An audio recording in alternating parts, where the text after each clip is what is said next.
नमस्ते, मेरा नाम मुकेश कुमार है।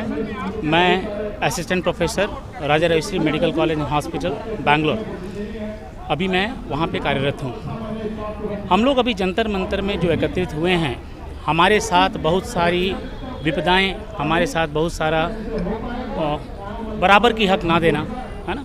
इसलिए उस चीज़ को समझने के लिए, उस चीज़ को हटाने के लिए हम लोग यहाँ पे एकत्रित हुए हैं। आप किस विभाग से मेडिकल उसमें आते हैं और क्या मुद्दे हैं आपके? सर, मैं मेडिकल बायोकेमिस्ट्री मैंने किया है केएमसी मणिपाल से, और मेडिकल पीएचडी अभी मैं किदवई ऑन्कोलॉजी कैंसर इंस्टीट्यूट से मैं कर रहा हूँ। निमांस के जस्ट अपोजिट में है।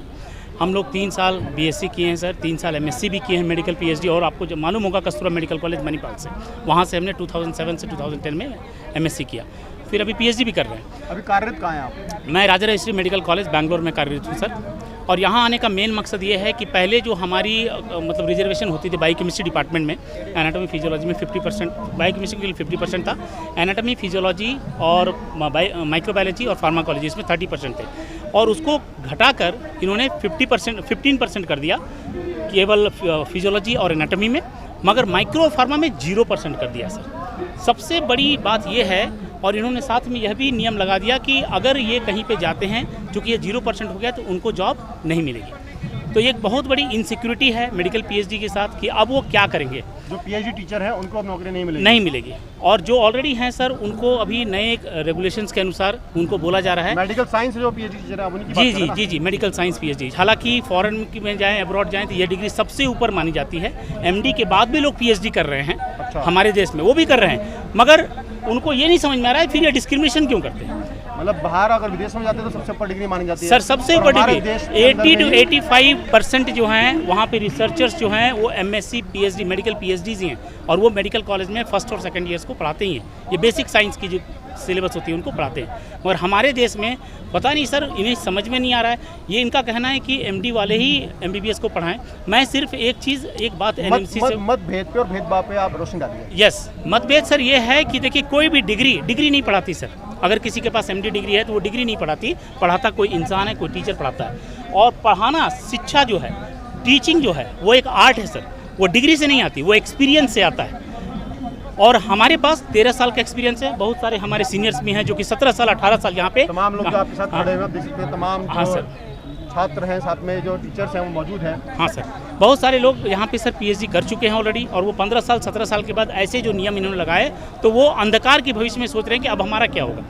और कोविड-19 की अगर बात करूं, जितने भी RT-PCR टेस्ट वगैरह होते थे, सारे के सारे मेडिकल पीएचडीज वो लोग ही करते थे सर। इनकी साइनिंग होती थी, साइनिंग रिपोर्ट की अथॉरिटी उनकी होती थी, मगर ऐसा तो नहीं है कि अगर वो साइन करते हैं रिपोर्ट में तो सारा क्रेडिट उनको चला जाए। जब कोविड-19 की हम बात करते हैं, वो कहते हैं वी आर टुगेदर, हम लोग सब साथ हैं, साथ में आओ, साथ में काम करो। पर जैसे ही कोविड-19 खत्म हो गया, फिर से पॉलिटिक्स शुरू हो गई, फिर से डिस्क्रिमिनेशन। नेशनल मेडिकल काउंसिल से क्या चीज़ें आपके सामने आई है? सर, एनएमसी की जो अभी जो नए वेबसाइट पे जो उन्होंने दिया है ना, कि हमें टीचिंगशिप से वो तो अभी कंटिन्यू कर रहे हैं, मगर जो एग्जामिनेशनशिप है उससे हम लोग को हटा दिया गया कि हमारे जो सीनियर प्रोफेसर हैं वो एग्ज़ाम में नहीं हो सकते, इंटरनल एग्जामिनेशन नहीं बन पाएंगे।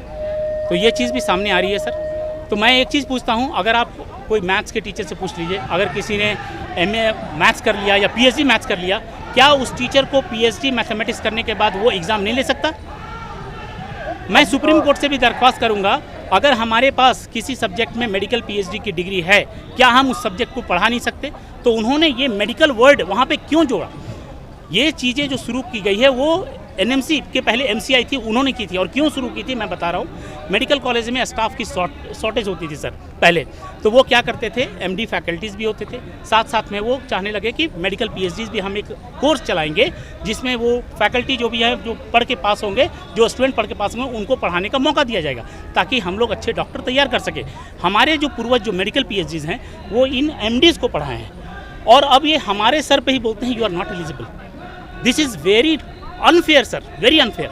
इसके लिए आपने कोर्ट का दरवाज़ा खटखटाया है? सर, हम लोगों ने लेटर्स भी दिए हैं, और कोर्ट ने भी ये बोला है कि नहीं, जो भी आपने जो चेंजेस किए हैं उसे वापस लो, है ना। मिनिस्ट्री ऑफ हेल्थ और फैमिली वेलफेयर भी। अच्छा, महत्वपूर्ण दिल्ली में सर महत्वपूर्ण सवाल है आपसे मेरा, देश के स्वास्थ्य मंत्री, देश के प्रधानमंत्री, देश के गृह मंत्री से, क्योंकि तमाम लोग जुड़े हुए हैं, और जिसके प्रतिनिधि करते हैं वो, आप क्या मैसेज देना चाहेंगे? सर मैं एक बहुत ही सिंपल सा मैसेज देना चाहूँगा। सभी मंत्रियों से मेरी आदर प्रति मेरा नम्र निवेदन है कि हम लोग भी भारतवासी हैं, हमें भी यहाँ जीने का बराबर का हक है।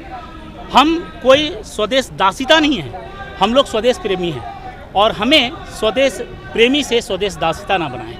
हमें आज स्लेव्स के जैसा ट्रीट किया जाता है जहाँ भी जाते हैं, वो चीज़ नहीं होनी चाहिए सर। अच्छा, फ़र्क सब इतना है कि आप MBBS के जो स्टूडेंट होते हैं उनको पढ़ाते हैं। जी सर। ठीक है, वो पढ़कर ही आगे डॉक्टर बनते हैं। जी सर। और उपचार करते हैं।